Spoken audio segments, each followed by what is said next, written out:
Donc il a un agenda de ministre à 1 an, c'est-à-dire qu'il y va 3 fois par semaine. Moi je sors du boulot, je vais le chercher à la crèche, je l'amène à ses séances de rééducation, je repars au boulot, je bosse le soir. Volontairement, j'ai pas du tout voulu réduire mon emploi en fait. Pourquoi ? J'aurais pu, parce que c'est ce qui me tenait. C'est ce qui me tenait dans le milieu, on va dire, qui était le mien avant et normal. Et j'avais ce besoin de... C'était ma bouffée d'oxygène, en fait. Et puis, quelques heures passent, 1 jour, 2 jours passent, et puis en fait, non, le petit ne se réveille pas, en fait. Donc, il voit bien qu'il y a un gros souci. Moi, quand je le prends pour essayer de lui donner le sein, il ne tète pas, il bouge pas, il pleure pas. Donc là aussi, mes instincts de mère me disent non, c'est pas juste un petit oiseau qui est tombé du nid, quoi. Et de toute façon, il n'y a pas de bonne manière d'annoncer le handicap. Jamais il y aura de bonne manière.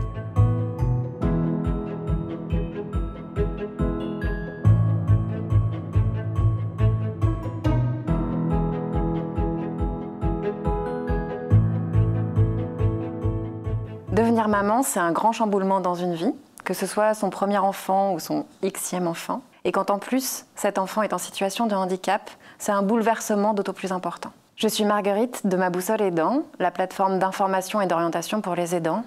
Et aujourd'hui, on va partager une tranche de vie, partager un soutien qui inspire. L'idée est de pouvoir donner des repères aux aidants qui ne connaissent pas forcément la situation dans laquelle ils se trouvent, de donner des représentations aux personnes qui ne savent pas ce que c'est que l'aidance, et puis de partager des conseils. Je suis ravie de vous avoir aujourd'hui, Séverine et Céline, et je vais vous proposer de vous présenter rapidement. Oui, merci. Bonjour donc à toutes les deux. Merci Marguerite pour cette invitation. Donc moi je suis Séverine, j'ai 51 ans, donc je suis maman de 2 enfants. Donc Augustin qui a 15 ans, donc qui est en situation de handicap, et Célestine qui a 9 ans, et je vis dans le 92 à côté de Paris. Voilà. Moi je suis Céline Martinet, j'ai 53 ans. On échange souvent avec Séverine et je suis ravie que Marguerite soit là pour nous mettre en lien, pour parler de tout ça. J'ai 3 enfants qui ont 26, 25 et 15 ans. Et c'est le dernier qui est porteur d'une maladie rare, qui est donc en situation de handicap. Et je suis psychologue clinicienne par ailleurs. Pour commencer, Séverine, je vais te proposer de nous partager un petit peu, toi, commencer sur ta tranche de vie, justement, et nous raconter comment ça s'est passé pour toi, comment peut-être tu es devenue maman déjà. Donc je suis devenue maman à 36 ans, donc Augustin est né en 2008. Donc j'avais déjà une vie, on va dire, bien remplie, quoi, et professionnellement et personnellement.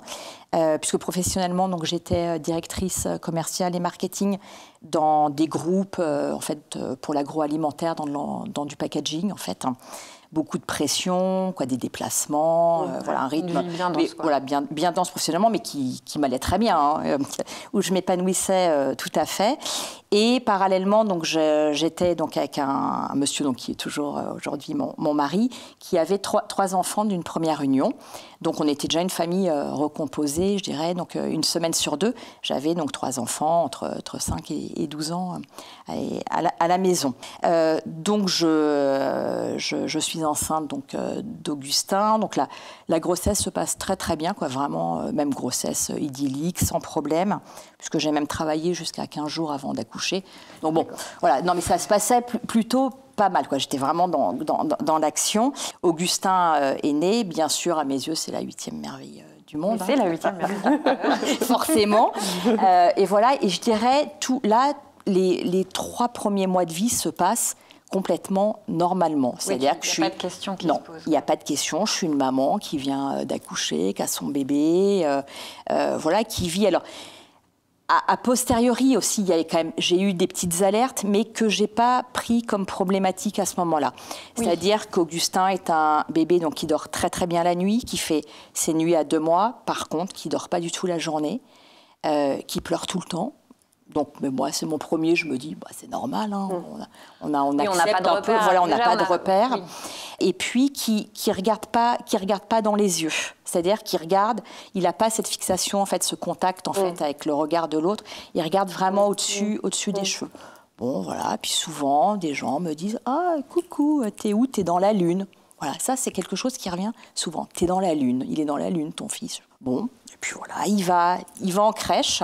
Donc à 3 mois, on a une place donc en crèche collective. Moi, je reprends le travail, je dirais, donc chose quand même bien réglée a priori. Au bout, on va dire, de 2 mois, donc assez rapidement, la crèche nous alerte.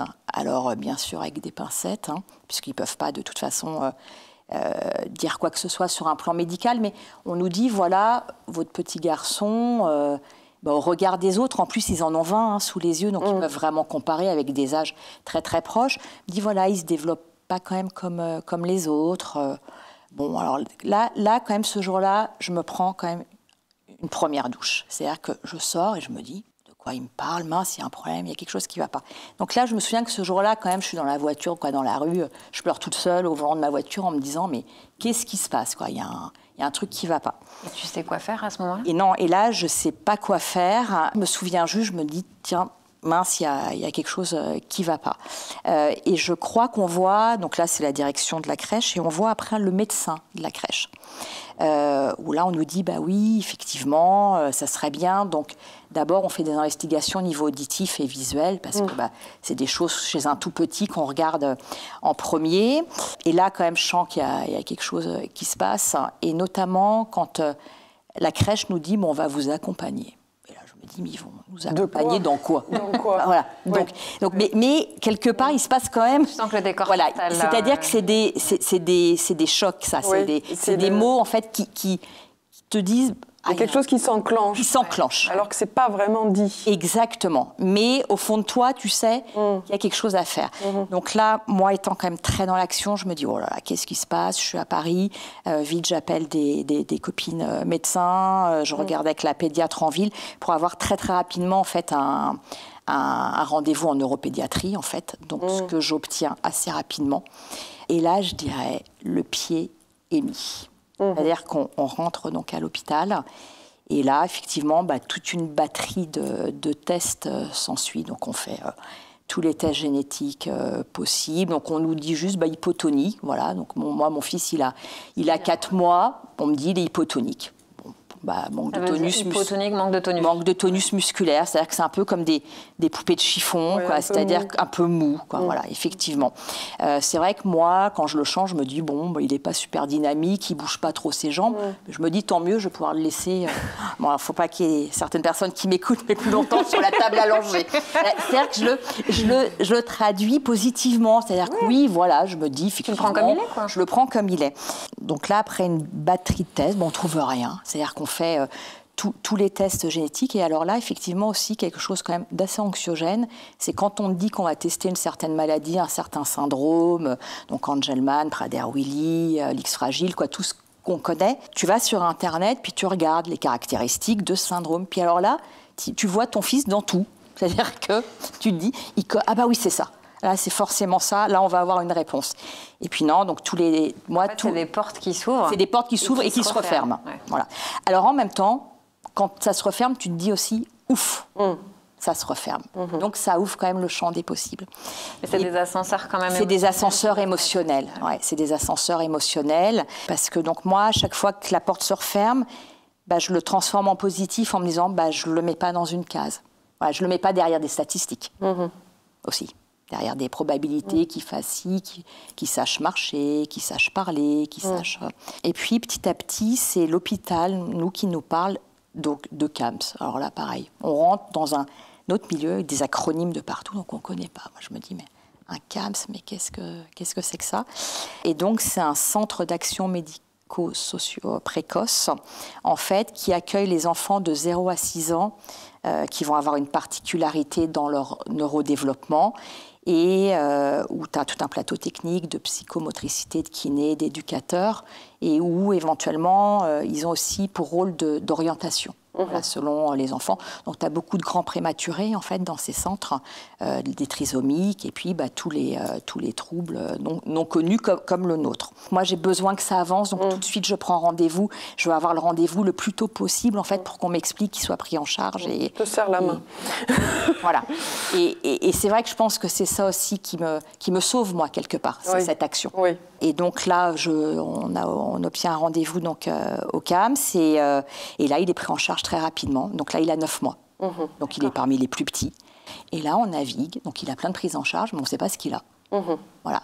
Physiquement, il n'a aucun signe physique. C'est-à-dire que ça ne se voit vraiment pas. Mais donc oui, je n'ai pas dit, il a un handicap, donc hypotonie, handicap donc global. Hein. Donc au début, la première année, c'est que du moteur, puisque tout ce qui est cognitif se met en place quand même après. Donc il ne tient pas assis. Oui, c'est ça. Ça veut dire que c'est un enfant qui ne va pas suivre les étapes exactement. traditionnelles. Il ne suit pas les étapes classiques. Il ne tient pas son cou, il ne tient pas assis, il régurgite beaucoup de troubles digestifs et puis du comportement très particulier. C'est-à-dire que moi, je rentre le soir du travail et dans son transat, je l'appelle, il ne me regarde pas. Il ne me regarde pas, il ne me calcule pas, je suis pas là en fait, j'ai pas, et donc plus il grandit, plus les choses en fait se mettent en place. Et puis il y a des étapes, c'est-à-dire qu'il y a un catalogue, c'est des choses qui me marquent en fait, mais un catalogue Optoys, pour pas le citer, qui est donc comment je pourrais dire, des accessoires et des jeux donc pour enfants. A priori différents, mais qui se révèlent super pour des enfants ordinaires, parce qu'après, je les ai utilisés pour ma fille, et qui sont vraiment dans le sensoriel, en fait, énormément. Et voilà, ils développent des troubles donc, autistiques de plus en plus quand même présents. Et là, ils n'osent pas nous donner, l'équipe n'ose pas nous donner le catalogue, parce que c'est un enfant, justement, en situation de handicap sur la couverture, et ils ne veulent pas... Le mot handicap n'est pas mis à ce moment-là. On ne parle pas de handicap, on parle... Voilà, on le suit, on ne sait pas ce qu'il a, il y a un retard de développement global. Quand je vois quand même ce catalogue, je me dis, mais tiens, et pourquoi ils n'ont pas voulu me le donner? Donc là, quand même, tu chemines, c'est-à-dire que tu t'inscris dans quelque chose de palpable. Et jusqu'au jour où on a rendez-vous avec un des médecins, et là, très clairement, elle nous dit, votre petit garçon ne sera jamais un petit garçon comme les autres. Et là, ça tombe. Donc là, il y a le coup près, sans savoir médicalement, mais on sent que là, on bascule. Donc là, il s'ensuit des nuits, des jours à pleurer, où vous vous dites pourquoi moi, pourquoi nous, pourquoi ça nous tombe dessus, qu'est-ce que j'ai fait de mal. Donc cette phase de culpabilité pendant la grossesse, qu'est-ce que j'ai mangé, qu'il ne fallait pas, qu'est-ce que j'ai bu une coupe de champagne de trop. Non, mais tout y passe. Qu'est-ce que j'ai pas vu venir, voilà, j'ai fait trop de sport jusqu'au bout, j'ai travaillé trop. Voilà, donc en fait, il y a cette culpabilité de maman là qui se met, mais vraiment tout de suite en et on cherche, en marche et on cherche. Trouver, parce qu'on a du vide. Et on ne peut pas rester avec ce vide, et donc on a besoin de mettre des explications. Oui, puis on se sent responsable. On se sent responsable, bien évidemment. Ouais. Alors qu'on ne l'est pas. Voilà, exactement. Et donc là, il a un garçon pas comme les autres. De toute façon, il n'y a pas de bonne manière d'annoncer. Le handicap, jamais il y aura de bonne manière. Et comment tu vois que les choses de cette sidération, est-ce que tu vois, il y a eu des évolutions Oui, alors... Tu te raccroches au réel? Qu'est-ce qui se passe Ouais, donc je te dis, il y a cette phase où tu passes ton temps à pleurer, parce que c'est quand même ça. Et puis moi, très vite, on se dit tous les deux, donc là on est très très proches, et on se dit, voilà, de toute façon, c'est comme ça. Donc maintenant, qu'est-ce qu'on fait pour l'aider au mieux, et qu'est-ce qu'on fait pour prendre les meilleures décisions, et qu'est-ce qu'on fait pour lui, pour qu'il soit pris en charge, en fait, et pouvoir évoluer là où il pourra évoluer. Et donc là, on bascule en fait sur le parcours du combattant. On en entend beaucoup parler du parcours du combattant. Ouais. Ça veut dire quoi? Ça veut dire que donc il a un agent d'administre à 1 an. C'est-à-dire qu'il y va 3 fois par semaine. Moi, je sors du boulot, je vais le chercher à la crèche, je l'amène à ses séances de rééducation, je repars au boulot, je bosse le soir. Volontairement, j'ai pas du tout voulu réduire mon emploi, en fait. Pourquoi? J'aurais pu, parce que c'est ce qui me tenait. C'était ma bouffée d'oxygène, en fait. J'avais cette besoin, donc j'étais épuisée, mais j'avais besoin, en fait, d'avoir les deux, en fait, conjointement. Donc pendant 3 ans, c'est compliqué. Donc il est censé rentrer en septembre 2012 à l'école, on est en décembre. Puis là, on commence à réfléchir. Donc nous, on est parti sur de l'école ordinaire, parce qu'on minimise, on ne sait pas ce qu'il a. Donc on se dit, c'est un retard de développement, mais ça, il ne marche toujours pas. Il a 3 ans, il ne marche toujours pas, mais Je me dis, bon, avec une AVS, donc c'est des auxiliaires de vie scolaire qui accompagnent en fait l'enfant à l'école, je me dis, bah, ça va le faire. Puis c'est la direction du CAMS qui nous dit, mais non, en fin de compte, on ne pense pas que l'école ordinaire soit ce qu'il y a de mieux pour Augustin. Ah, d'accord, très bien. Donc là, on bascule dans l'institut, avec toute la représentation qu'on a de l'institutionnel. Donc tu n'es pas préparé du tout, là. Où tu n'es pas préparé du tout, non, où tu n'es pas du tout préparé. Puis en même temps, pour voir le côté positif, on apprend à ce moment-là à vivre au jour le jour, à l'instant présent, qui en limite est plus, apporte quelque part beaucoup plus de choses au quotidien. En fin de compte, c'est-à-dire qu'on ne se projette pas, on ne sait pas où on sera demain. Et puis j'imagine aussi être dans la relation que tu crées avec Augustin, à vraiment le regarder pour ce qu'il est, comme il est. Oui, oui. De manière hyper authentique, en fait. Ouais, mais avec des moments difficiles à ce moment-là, parce que c'est vrai que là, il a des troubles autistiques quand même très, très présents, donc on a réussi, de par une prise en charge, à minimiser, mais j'ai le regard, en fait, le regard extérieur qui est terrible. C'est-à-dire que... Donner un exemple? Ah bah oui, mais j'en ai plein, en fait. C'est-à-dire qu'il est dans sa poussette, donc quand il est dans sa poussette, tu vois pas qu'en fait, physiquement, comme ça se voit pas, tu vois pas qu'il est en fait en situation de handicap. Je me revois complètement démunie sur le trottoir avec mon gamin qui hurle, qui se tape la tête dans la poussette, et une mamie qui s'arrête et qui me regarde, l'air de dire, mais ma pauvre, comment t'éduques ton gamin, quoi. Et ça, mais je le vis, mais là, terriblement. Cette image, vraiment, elle est très présente. Et ce jour-là, je me dis, plus jamais je veux ressentir ça.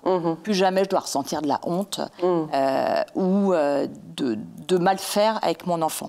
Et ce jour-là, en fait, ça m'a renforcée, en fait. Ça m'a donné de la force, en fait. La force pour assumer, pour affronter, en fait, ça, en fait, quoi. Et j'ai des nounous aussi remarquables à la maison. Et donc, on a cette chance d'être bien entouré. Et il a cette chance, surtout. La chance, on la cultive et on la prend. Super. Merci. Toi, Céline, en quoi tu te retrouves un peu, parce que vous n'avez pas le même parcours. Non. Est-ce qu'il y a des choses que tu retrouves dans ton parcours, dans ce que... Bien sûr, oui, il y a des choses qui résonnent.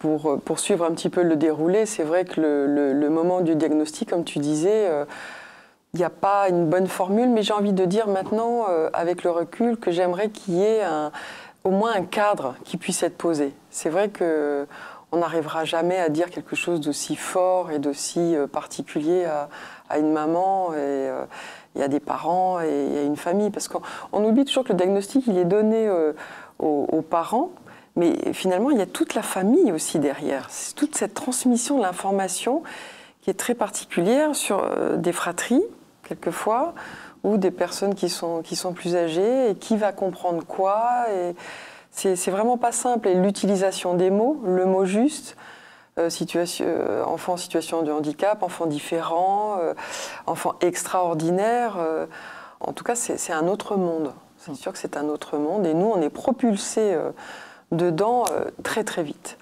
Et alors par contre, il y a des choses différentes dans le sens où j'ai voulu, moi j'ai été très en retrait. J'avais envie de faire seule, je voulais comprendre dans ma bulle. Nous on a eu le diagnostic au bout de 2 mois de vie et j'ai été en contact plus tard avec un papa et une petite puce qui faisait du cheval avec mon fils William. Et lui n'avait toujours pas de diagnostic pour sa fille. Et quelque part, je l'enviais. Ça, je voulais savoir si finalement tu as eu un diagnostic ou pas. Il y a 2 ans. Il y a 2 ans. Voilà, donc il avait 13 ans. 13 ans, dis donc c'est long. Hein. Ouais. Et alors c'est vrai qu'on avait eu cette conversation là-dessus où il disait « Ah, mais vous avez de la chance d'avoir le diagnostic » et j'avais envie de lui dire « Mais c'est super de ne pas l'avoir parce que c'est important de regarder l'enfant là où il est, prendre, comme tu disais, les choses là où elles sont et c'est là qu'on est en véritable contact avec l'humain, avec le déroulé de la vie.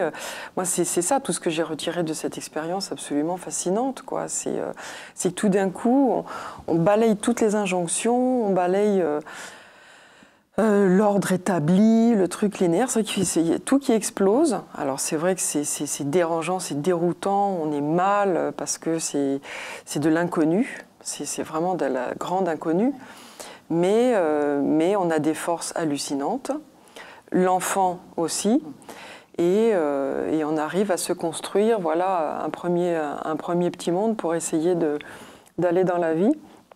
Mais c'est vrai qu'au début, voilà, j'ai un peu refusé parce que je voulais m'approprier. Je voulais m'approprier la différence.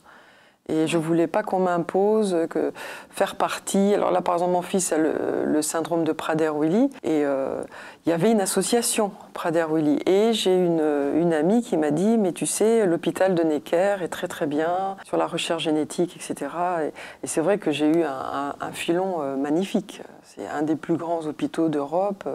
J'ai été magnifiquement aiguillée. Mais même si on est aiguillée, on reste des mamans. On reste très humaine, on vient d'accoucher ou on vient d'avoir un diagnostic et comme tu disais, on est dans un état très particulier.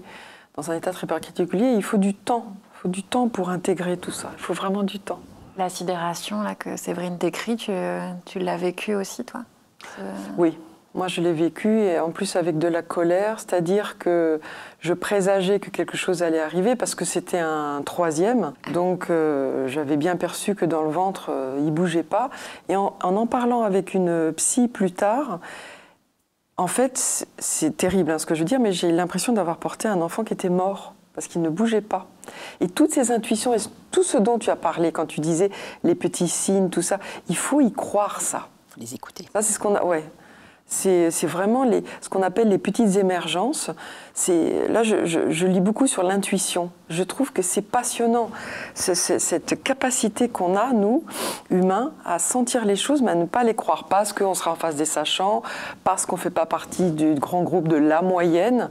Mais non, on sent des petites choses et il faut pouvoir le dire. Et donc, voilà, donc c'est un enfant que je ne sentais pas bouger. Un jour, mon mari emmène les deux aînés au ski, donc j'avais plus à faire à manger, j'avais plus à faire le linge, donc je me mets tranquille sur le canapé. Et tout d'un coup, je sens pouc, ah bah je dis, t'es là toi? Et dans ma tête, je me prépare à accueillir finalement un koala. Je me dis, il va être tout doux celui-là. Et donc voilà, c'est comme ça, c'est tous ces signes qui s'accumulent en fait.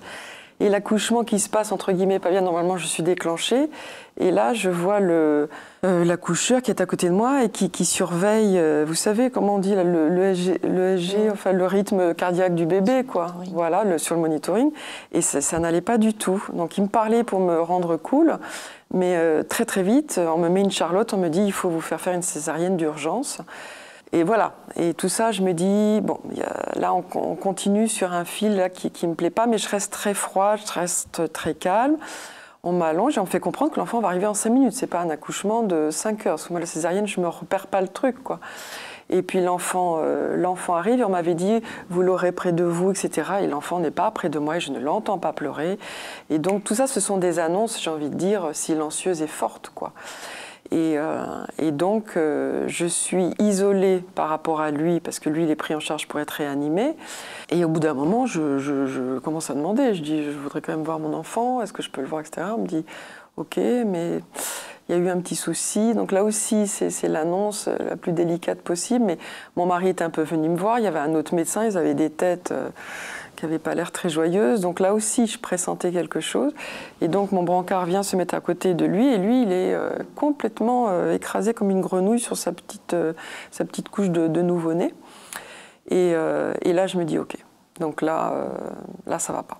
Donc déjà, je me fais ma propre annonce, j'ai envie de dire. Je me fais ma propre annonce. Et donc là, je me dis, OK. Donc là, c'est parti. C'est grave. Et donc voilà, on est dans l'incertitude. Dans l'incertitude, il est pris en charge très, très fortement. Et commence là aussi les bas de tristesse. Je viens de dire le lapsus. C'était les tests.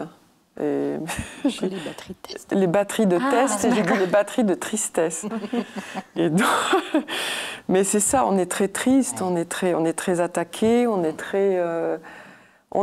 très mobilisé parce qu'on voudrait changer les choses. Vraiment, j'ai écrit après, je pensais qu'on allait être admis dans un laboratoire complètement hallucinant, qu'on allait être super aidé. Et puis en fait, voilà, je remonte en chambre.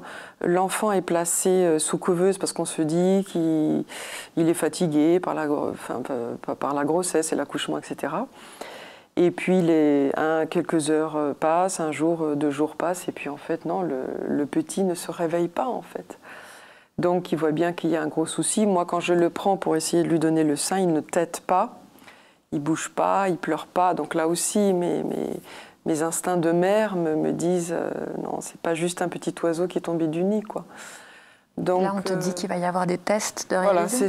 Voilà, c'est ça. Et il se trouve qu'à l'Institut Brune, où on accueille des enfants prématurés, ils ont reçu, quelques jours avant, un enfant qui est porteur du syndrome de Prader-Willi. Et il se trouve que la pédiatre qui était là au moment de mon accouchement a repéré certains signes sur le visage de mon fils, qu'il a les yeux en amande, qu'il a les oreilles placées basses, etc., qu'il a un grand front. Et donc, elle explique ça au généticien qui dit... Ça ressemble au syndrome de Prader-Willi, donc il faudrait faire des tests, tout ça. Donc les batteries de tests commencent. On ne me permet pas de porter mon enfant, parce que je suis césarisée, donc c'est l'infirmière qui... je ne peux pas le prendre non plus. Donc ce rapport à l'enfant est très troublé aussi. C'est ce que tu évoquais quand tu dis est-ce que tu es là C'est vrai qu'il y a quand même le lien au départ, il est quand même très touché. Il est quand même très touché et je trouve que ça serait important que les médecins ils l'entendent, ça, qu'ils nous donnent du temps pour dire nos incertitudes, tout ça, parce que déjà ils seraient très informés de ce qui nous arrive finalement, parce qu'on pressent beaucoup les choses. Et donc il est admis en urgence à l'Institut Brune. Et donc là, ils se rendent compte combien il a besoin d'être intubé, nourri, etc. Et donc il est très très très bien pris en charge, mais je suis extrêmement séparée de mon enfant que je n'arrive même pas à nommer. Je dis l'enfant, je dis le garçon, parce que je l'ai pas touché, je l'ai pas. Bon. Et donc c'est au bout de 2 mois que le verdict tombe. Et je me souviens, les annonces se font dans le cabinet du médecin avec l'infirmière référente. Et là, on nous dit, votre enfant est porteur du syndrome de Prader-Willi, et il se tait. Et là, je prends mon poing et je tape dessus et je me dis, mon Dieu, je vais passer ma vie dans les salles d'attente. C'est tout de suite ça que j'ai dans la tête, quoi. Tu vois vraiment ces moments-là, le début de la vie, le début, ou en tout cas la passerelle, l'entrée en fait. Dans le monde du handicap. Mais en fait, c'est ça. Et tu vois, moi, quand tu dis, il y a plein de choses qui me reviennent, que j'avais oubliées là, mais quand tu dis, moi aussi, j'avais, en fait, avec le recul, quand j'ai eu ma 2e grossesse, j'ai senti qu'il bougeait. Mais le premier, effectivement, moi, il ne bougeait pas non plus. Et voilà. Mais comme c'était mon premier, je ne pouvais pas ce que c'était. Tu n'as pas de référentiel. Tu vois, mais effectivement... Je trouve ça très dur. Ben oui. Très dur pour vous. Bah, oui, mais en même temps, comme tu n'as pas de référentiel, tu ne le vois pas comme un problème. Absolument. Oui, ça t'aide à... Tu prends les choses comme elles viennent. Exactement. Mais c'est à posteriori où je me dis, mais il ne bougeait pas du tout dans mon ventre. Oui, c'est ça. Et là, j'ouvre la porte du docteur et j'ai l'impression que je tombe dans un précipice. Je me sens très, très, très, très, très, très seule. Parce que je ne connais pas le nom de la maladie. On me dirait une bronchiolite, on me dirait un psoriasis, on me dirait... voilà, mais là... C'est le point d'interrogation. Et je me souviens... Tu es seule ? Non, j'ai mon mari. J'ai mon mari, mais c'est quelqu'un qui est très, très pudique. Très... Donc, voilà. Et en fait, bon, c'est pas tout de suite, parce qu'on est vraiment... L'enfant est resté à Brune pendant un certain temps, parce qu'il fallait qu'il soit nourri et qu'il nous prouve qu'il puisse prendre des biberons pour pouvoir sortir de l'hôpital. Donc, je suis vraiment auprès de lui. Et c'est assez clair dans ma tête... Par rapport à l'organisation, c'est que je me dis, je vais être avec lui toute la journée, mais la nuit, j'irai dormir à la maison pour être opérationnelle, parce que j'avais les 2 autres, il y avait quand même 12 ans et 6 ans, et c'était assez clair dans ma tête. Et effectivement, je me souviens que quelques semaines après, quand je suis sortie de l'hôpital, je ne sais plus comment je me suis retrouvée seule à faire les courses. Ça, c'était un peu de la science-fiction, mais voilà, et je me disais, il y a bien quelqu'un, quelque part, qui sait quelque chose sur la maladie. Parce que j'avais pas encore rencontré l'association Prader-Willi France, voilà, et je regardais les visages des gens en me disant, il y a quelqu'un qui sait quelque chose sur on est combien sur la planète 7 milliards, c'est ça? On ne te l'explique pas à l'hôpital quand on te donne le diagnostic, les médecins... Ah non, alors effectivement, on me dit, ça va être très lourd, madame. Super. Alors ces genres de phrases-là, ça va être très lourd, madame. Il n'y a pas d'explication? Non. D'accord. Non. Et on te dit, je pas si on était déjà très connectés à Internet à ce moment-là, mais on te dit aller voir sur Internet? Non, ça on le fait tout seul. Ça, c'est pas bien. C'est pas forcément plus la meilleure des choses à faire. C'est pas la meilleure chose des choses à faire, effectivement. Surtout que ça, il y avait des écrits qui étaient anciens. Donc, bon. Mais par contre, je me souviens, j'ai foncé à la FNAC. Et j'ai dit, est-ce que vous auriez un livre sur le syndrome de Prader-Willi? Et on me dit, bah non. Et là, ça m'a paru très bizarre. Là, ça m'a paru, je me suis dit, donc mon enfant n'existe pas. Pas de repère. Pas de repère. Ouais. Vraiment, je me sentais, j'ai l'impression qu'on était propulsés au fin fond de la galaxie. Je me suis dit, on est des extraterrestres. C'est très, très, très, très bizarre. Et donc, je suis rentrée à la maison avec lui. Et finalement, effectivement, le premier point d'entrée, c'est le CAMS. C'est l'assistante sociale, finalement, de l'hôpital, qui est la première aiguilleuse, j'ai envie de dire. Mais ce que je voudrais, moi, aujourd'hui, c'est qu'il y ait tout de suite, on assigne une sorte de tour opérateur, une personne qui va suivre notre famille et notre enfant, qui ait suffisamment de recul pour nous aider à nous démêler tout le cheminement, mais qui connaissent très bien l'enfant. Parce que ce sont des parcours très personnalisés, quoi. Et, oui, que ce que tu disais, qu'il puisse être vu pour lui William, là où il en est aujourd'hui, avec cette pathologie, mais pas juste pour cette pathologie. Voilà, c'est ça. Parce que c'est vrai qu'au début, moi, je le voyais comme un syndrome sur pattes. Ouais. J'arrivais pas à lui donner... en plus, j'avais prévu qu'il s'appelle William, syndrome Prader-Willi. Donc, j'avais beaucoup de mal. Et il m'a fallu du temps pour m'approprier, j'ai besoin... Moi, je suis assez louve, assez sensorielle et... C'est vrai que tout de suite, on tombe dans un univers très, très médicalisé. On est très, très entouré, tu ne trouves pas, au début? Oui. Tous ces partenaires-là médicaux, on n'est pas en train d'aller au parc à jouer, au bac à sable et tout et tout. Ça, comme je dis, leur première jouet, c'est des stéthoscopes, quoi. Comment s'est organisée sa prise en charge? Alors effectivement, donc le CALMS nous a proposé de l'accueillir. Et c'est vrai, comme tu disais très bien, voilà, c'est une plateforme qui accueille avec des kinés, des infirmières, des médecins, etc., et qui ont une notion du handicap, et ils nous l'ont apporté assez finement. Bon, moi, je ne travaillais pas, parce que j'ai un mari qui a un métier qui faisait qu'il était tout le temps en dehors de la maison, donc je voulais être quand même le fil rouge, et je pouvais décider de faire comme ça. Mais récemment, j'ai ouvert mon cabinet de psy et je vois bien combien ça fait du bien d'avoir une coupure et de pouvoir se nourrir. C'est ce que tu disais.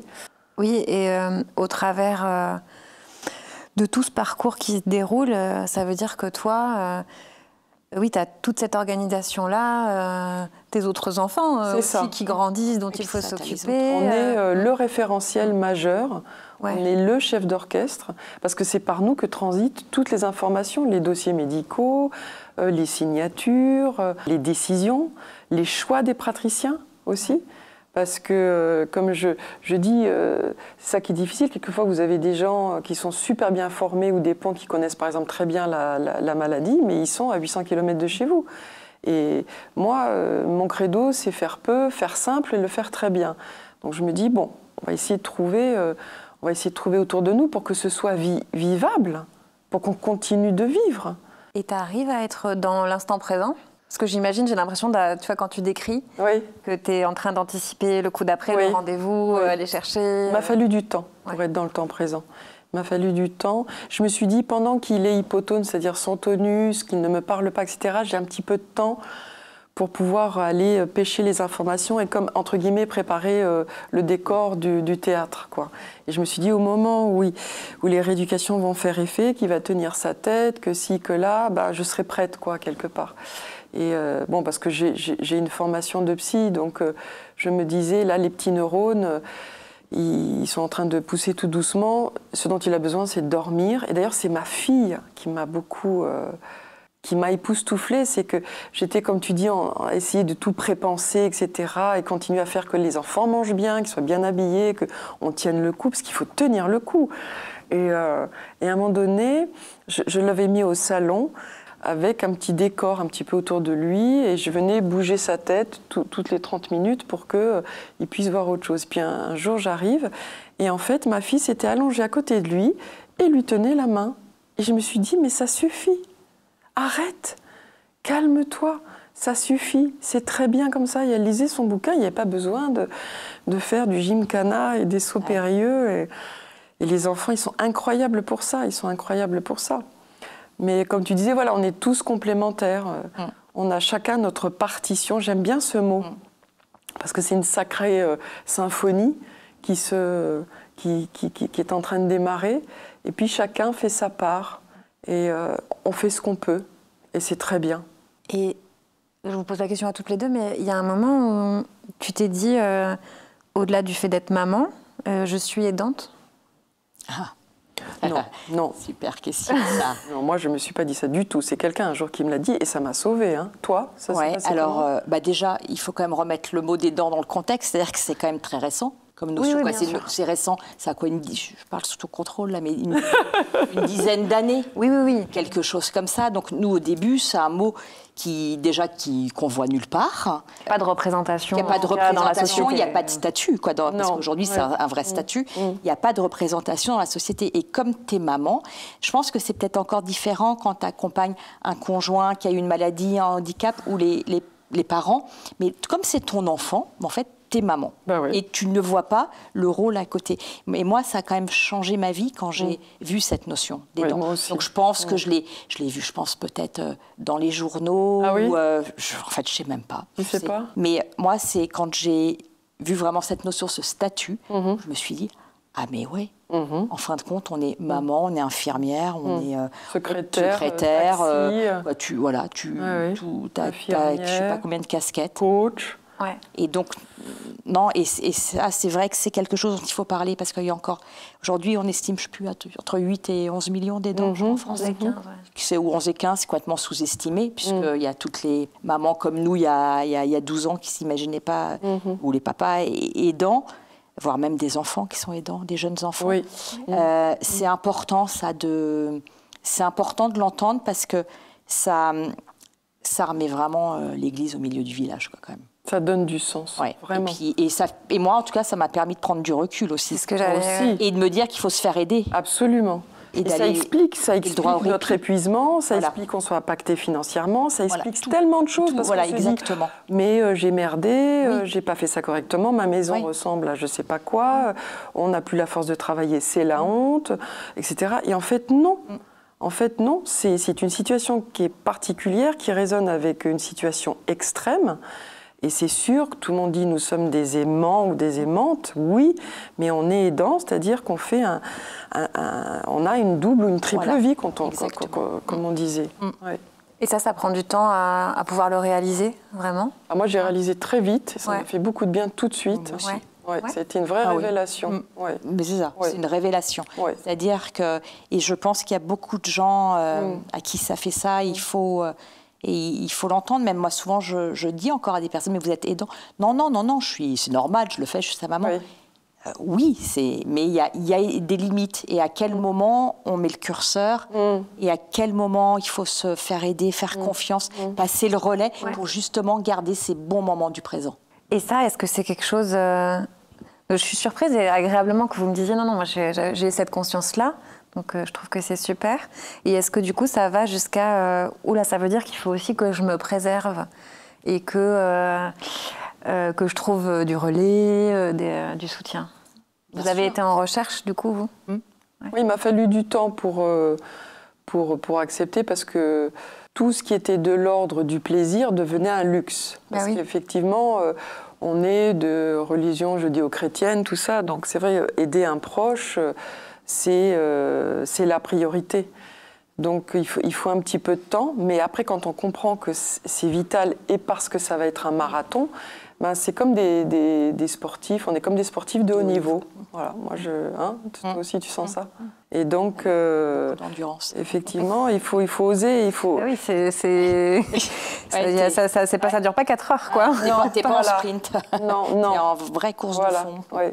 Ça, souvent, je dis, il faut des rééducateurs, tout ça pour nos enfants, mais il faut aussi des coachs. Dès qu'on est des coachs de vie, moi j'ai des amies super, souvent, elles me prennent par les épaules et elles m'arrêtent. Elles disent, maintenant ça suffit, tu t'assois et tu bois un thé.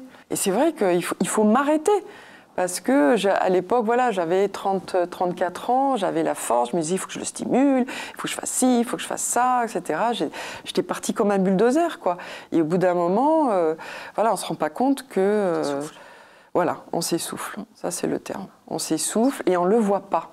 Et ça, c'est dangereux. C'est risquer le burn-out, finalement. Oui.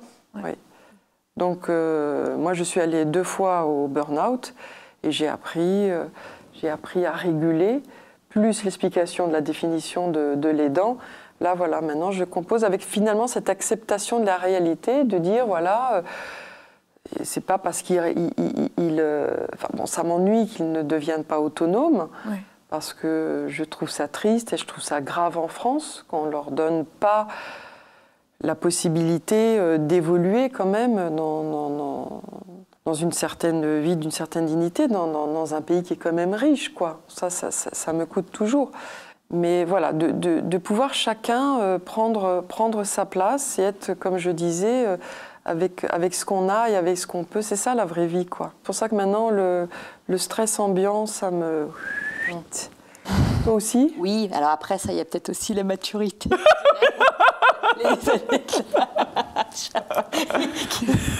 qui sont là aussi, je dirais. Voilà, il y a aussi...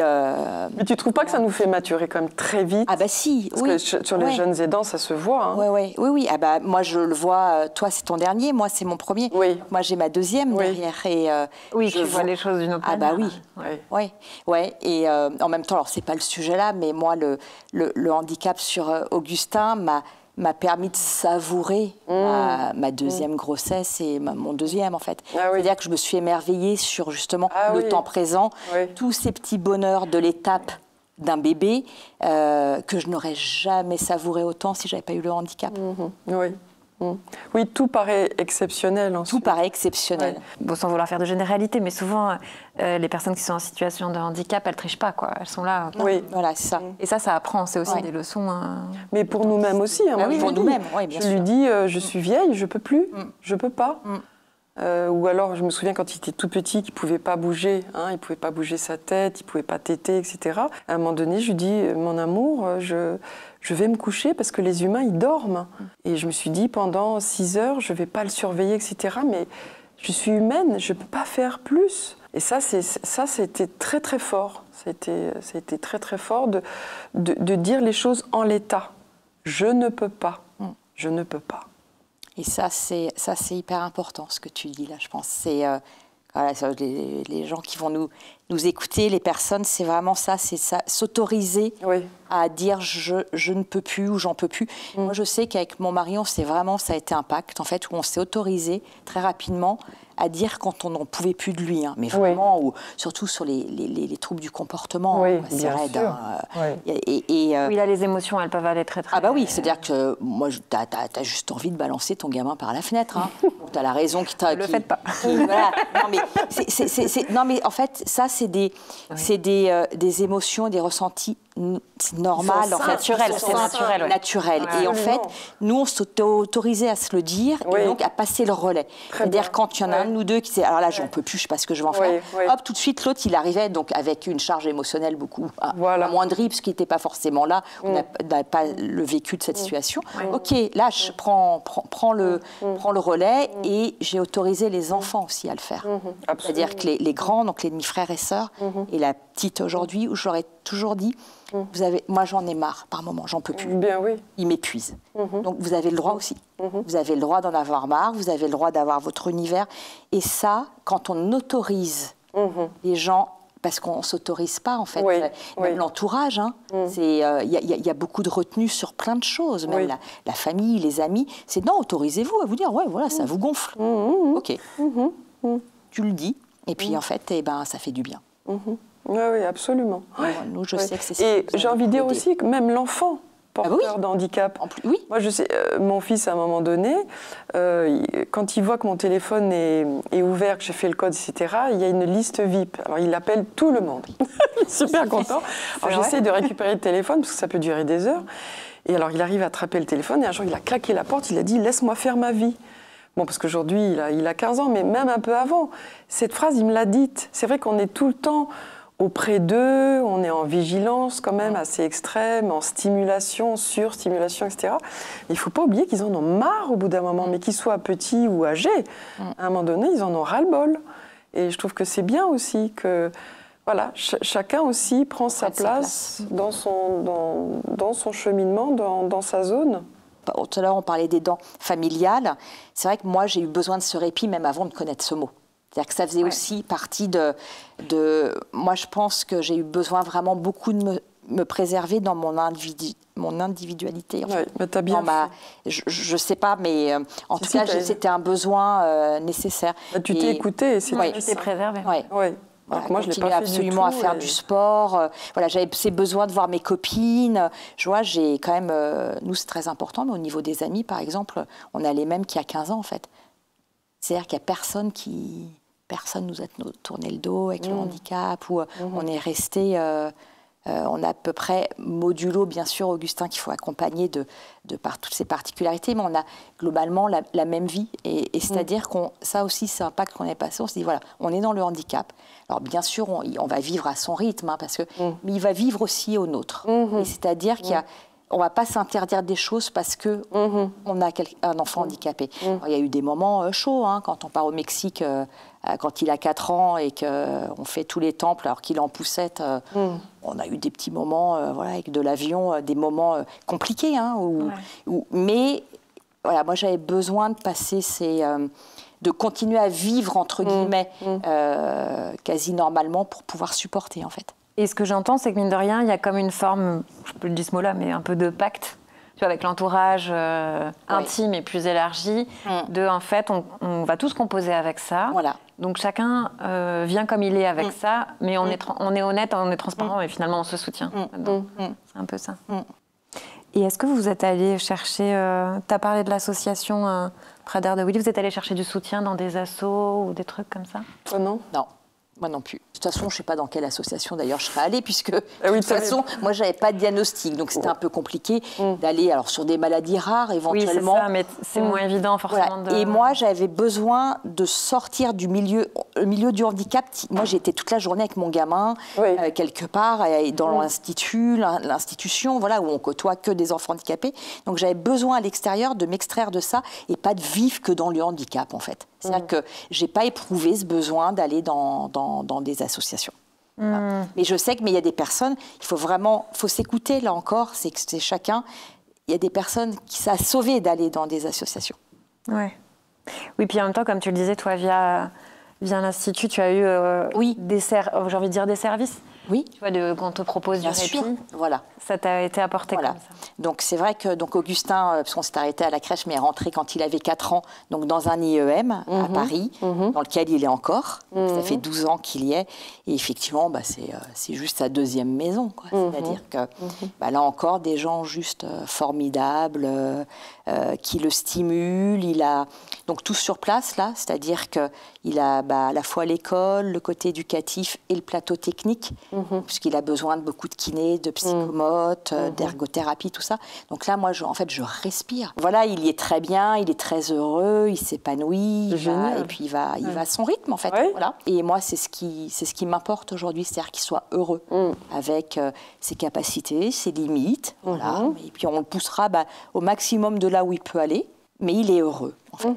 C'est vraiment quelque chose qu'il faut retenir, c'est qu'est-ce qu'on fait pour notre enfant pour qu'il soit heureux.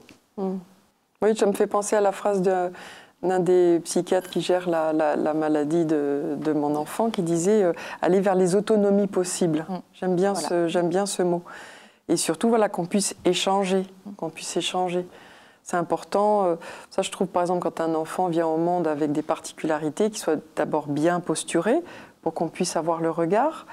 Et puis après, qu'on mette en place des possibilités de systèmes de communication, que ce soit les gestes ou du toucher ou du sensoriel ou des pictones, machin, voilà, qu'on stabilise bien ça.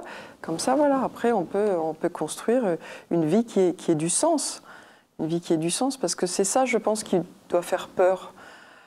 En règle générale, quand on annonce à des parents, des familles, la venue d'un enfant différent, c'est qu'on se dit qu'il va être abandonné, qu'il va être lâché comme ça dans un monde qui est sur-efficient, Alors qu'en fait, ils sont très très forts, ils sont très très forts, ils sont d'une très grande sensibilité, ils nous apprennent énormément, ils ont une force interne qu'on ne mesure pas. Donc, il y a des sacrées leçons de vie. En fait, il y a des leçons de vie sur le handicap, de toute façon. Oui.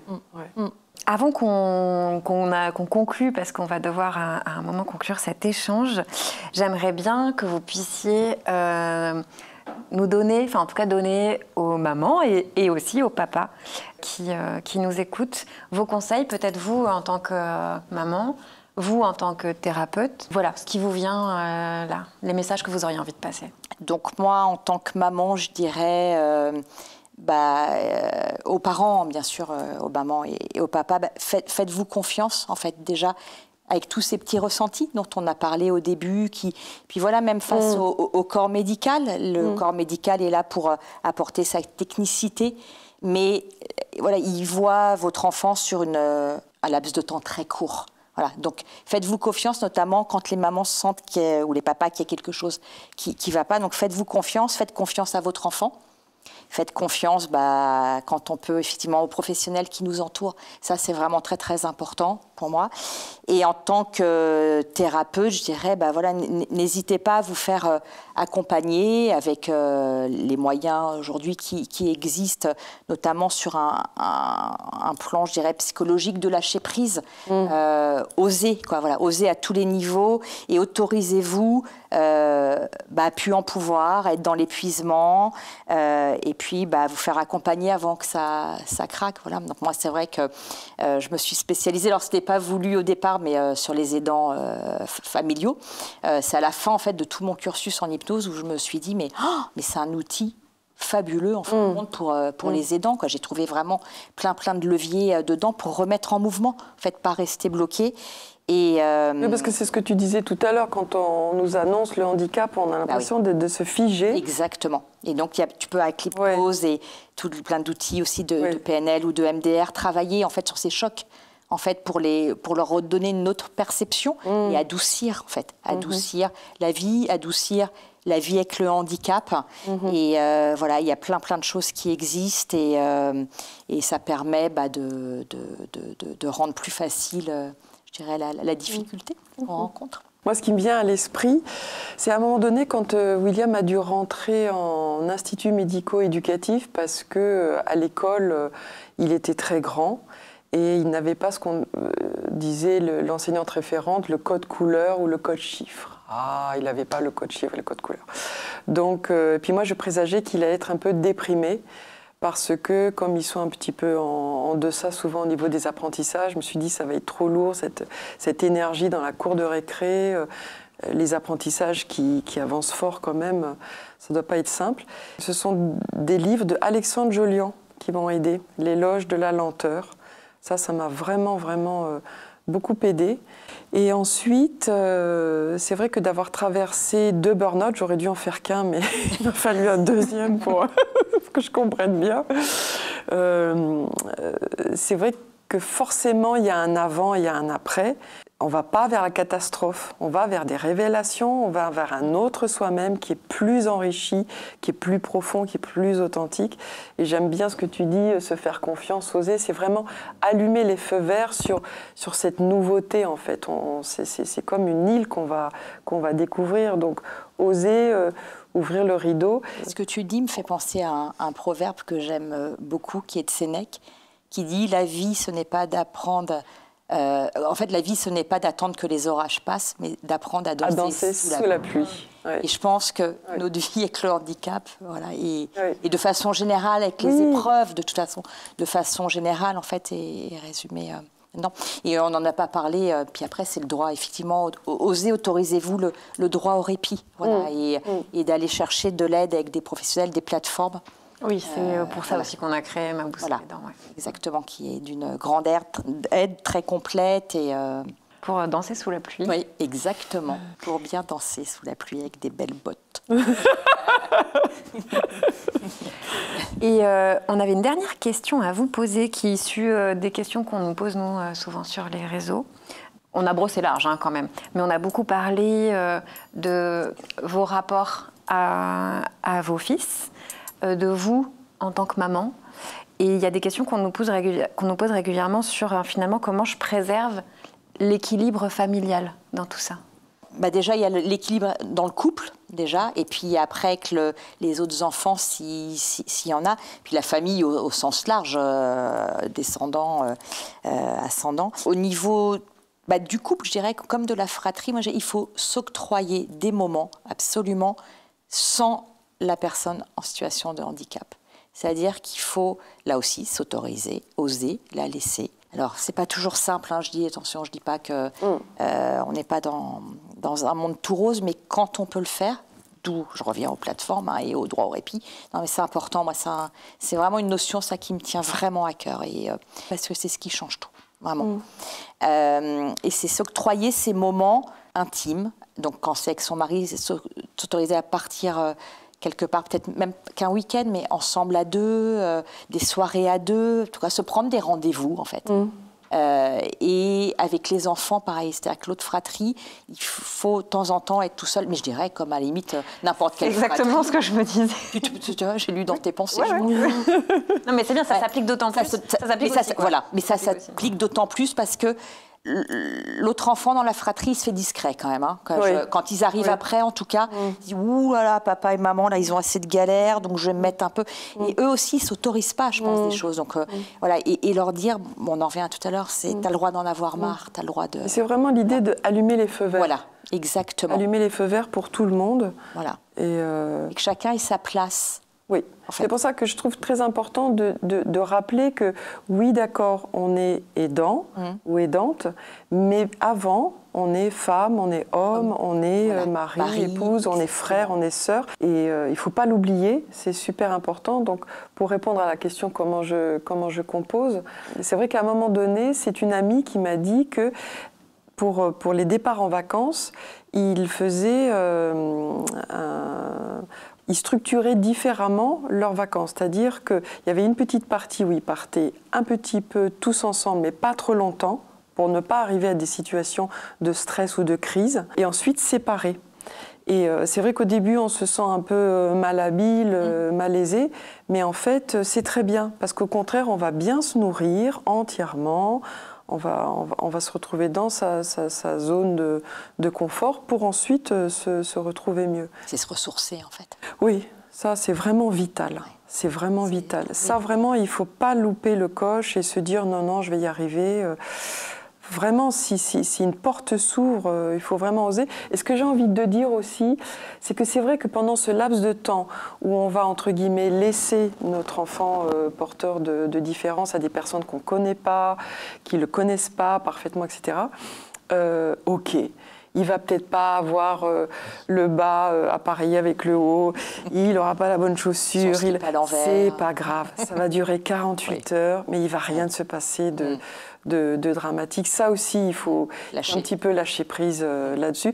Et maintenant, justement, grâce aux plateformes, il y a un grand travail qui est fait, c'est-à-dire que les professionnels viennent à la maison, prennent des notes sur comment vit l'enfant sur son quotidien, et ensuite ils vous envoient le document en disant voilà, pour communiquer c'est ça, pour dormir il a besoin d'eux, etc. Et ça vous rassure, et donc vous lâchez prise différemment. Ça, il faut un gros travail là-dessus. Donc il faut y croire, il faut vraiment y croire, et c'est véritablement nécessaire.